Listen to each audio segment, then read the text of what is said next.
பைரவி சீரியல்ல உண்மையிலேயே ரொம்பவே சூப்பரான விஷயங்கள் எல்லாமே வந்து நடக்க போகுது.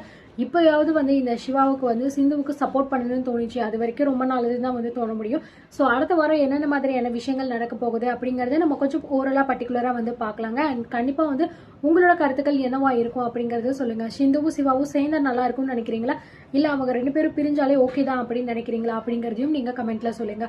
ஸோ இந்த ஒரு சாக்கை வச்சுக்கிட்டு அப்படியே பாத்தீங்கன்னா இந்த மகா வந்து வீட்டுக்குள்ள வர பாக்குற இது உண்மையிலேயே ரொம்ப தப்பு தான் வந்து நான் சொல்லுவேங்க.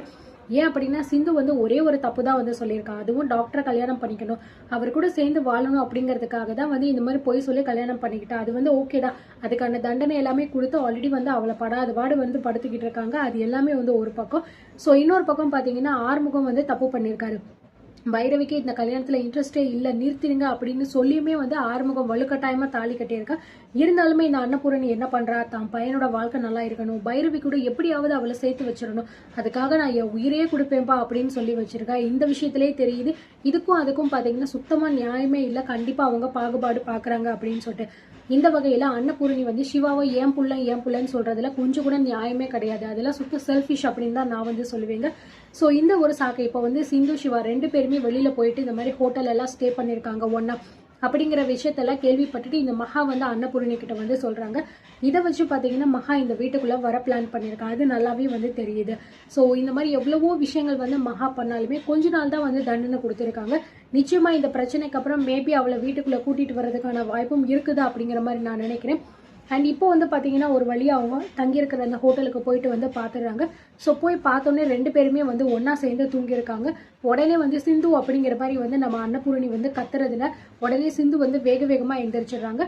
ஸோ அதை வந்து கேட்டுட்டு அப்படியே நம்ம சிவாவும் வந்து என்னாச்சு சிந்து அப்படின்னு சொல்லிட்டு எந்திரிக்கும் போது இங்கே மகா அன்னபூரணி ரெண்டு பேருமே வந்து நிற்கிறத வந்து பார்க்குறாங்க.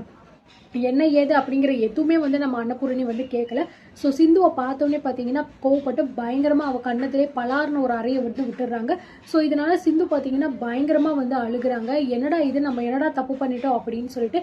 ஸோ நம்ம அன்னபூரணி சொல்றாங்க, எவ்வளோ தைரியம் இருந்தா நீ வந்து என் புள்ள சிவா பக்கத்துல வந்து இப்படி படுத்து கிடப்ப, உனக்கு கொஞ்சம் கூட வந்து அறிவு அப்படிங்கிறது கிடையாது. நீ சொன்ன ஒரு பொய்க்காக உன்னை நான் தண்டனை கொடுத்து நான் வந்து உன்னை ஒதுக்கி வச்சிருக்கேன். என் பிள்ளையோட வாழ்க்கைக்குள்ள உன்னை வரவே கூடாதுன்னு சொல்லி நான் சொல்லி வச்சிருக்கேன். அப்படி இருக்கும்போது எவ்வளோ தைரியம் இருந்தா இப்படிப்பட்ட ஒரு காரியத்தை நீ வந்து பண்ணுவாங்க, உனக்கு இந்த மாதிரி விஷயத்தெல்லாம் பண்ணணும்னு சொல்லிட்டு யாரடி சொல்லி கொடுத்தது, சொல்லு அப்படின்னு சொல்லிட்டு பயங்கரமா வந்து பண்றாங்க. ஸோ சிந்து பார்த்தீங்கன்னா எதுவுமே பதில் சொல்லாம வந்து ரொம்பவே அழுதுகிட்டு இருக்காங்க. அப்படி நம்ம என்ன தப்பு பண்ணிட்டோம், நம்ம புருஷன் கூட தானே நம்ம சந்தோஷமா இருந்தோம், அதுல என்ன தப்பு, புருஷனே வந்து எனக்கு சிந்து வேணும் அப்படின்னு ஏத்துக்கிட்டதுக்கு அப்புறம் அன்னபூரணி யாரு இதெல்லாம் பண்றதுக்கு, என்னமோ வந்து நான் சொன்ன பேச்சு சிவா தட்டவே மாட்டா அப்படின்னு சொல்லியே பாத்தீங்கன்னா சிவாவை ரொம்ப அடக்கி வச்சிருக்காங்க இந்த அன்னபூரணி. ஆனா சிவாவுக்கு இதெல்லாம் தெரிய மாட்டேங்குது. அட்லீஸ்ட் இனிமே தெரிஞ்சாலாவது கொஞ்சம் நல்லா இருக்குங்க. ஸோ இப்போ வந்து பாத்தீங்கன்னா இந்த மாதிரி சொல்லிக்கிட்டு இருக்கும்போது சிவாவுக்கு வந்து பாத்தீங்கன்னா ஒரு கட்டத்துக்கு மேல கோபம் வந்துடுது. போதும் நிறுத்துங்க பெரியம்மா அப்படிங்கிற மாதிரி வந்து சொல்லிடுறாங்க. இதனால வந்து ரொம்பவே பாத்தீங்கன்னா அன்னபூரணி ஷாக் ஆகுறாங்க.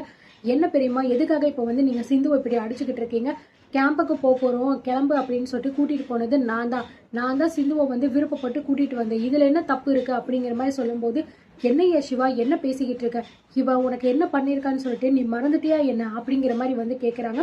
அது மட்டும் இல்லாம உனக்கும் இவளுக்கும் கோர்ட்ல டைவர்ஸ் கேஸ் போய்கிட்டு இருக்கு அப்படிங்கிற மாதிரி சொல்லும்போது, இங்க பாருங்க பெரியம்மா, என்ன வேணாலும் இருக்கட்டும், சிந்துவை எனக்கு பிடிச்சிருக்கு, டைவர்ஸ் கேஸ் கோர்ட்ல போயிட்டு தானே இருக்கு, இன்னும் எங்களுக்கு தீர்ப்பு வரல, அது வர்ற வரைக்கும் சிந்து என்னோட மனைவி தான் அப்படிங்கிற மாதிரி வந்து சிவா சொல்லிடுறாங்க. ஸோ சிவா இந்த விஷயத்த சொன்னோடனே நம்ம அன்னபூரணி பாத்தீங்கன்னா ரொம்பவே ஷாக் ஆகுறாங்க. மகாவுக்கு அதை விட தூக்கி வாரி போடுது. என்னடா இவன் இப்படியா பேசுறான், தான் பெரியம்மாவை மீறி வந்து ஒரு வார்த்தை கூட பேசவே மாட்டா அப்படின்னு நினைச்சுக்கிட்டு இருந்த ஆள் வந்து இவ்வளோ பேச்சு பேச ஆரம்பிச்சிட்டானே அப்படிங்கிற மாதிரி நினைச்சு மகா பாத்தீங்கன்னா ரொம்பவே ஷாக் ஆகி வாயடிச்சு போய் நிக்கிறாங்க. ஸோ உண்மையிலே பாத்தீங்கன்னா இப்போ இதுக்கெல்லாம் காரணம் யாருன்னா இந்த சிந்து தான் அப்படின்னு சிந்து மேல பழிய தூக்கி போட போறாங்க. ஏன் அப்படின்னா இவ்வளோ நாள் வரைக்கும் வந்து பெரியம்மா பேச்சை கேட்டுட்டு அவள் என்ன சொன்னாலும் சரி, நின்றுனா நிற்கணும், உட்காருனா உட்காடணும், சாப்பிட்னா சாப்பிடணும், இந்த மாதிரி விஷயங்கள் எல்லாமே வந்து பண்ணிக்கிட்டு இருக்கிறதுனால உடனே சிவாவை ரொம்ப நல்ல பையன் அப்படிங்கிற மாதிரி நம்பிக்கிட்டு இருந்திருக்காங்க. இப்போ ஒரு வார்த்தை பேசினதுனால இதுக்கெல்லாம் காரணம் அந்த சிந்து தான்.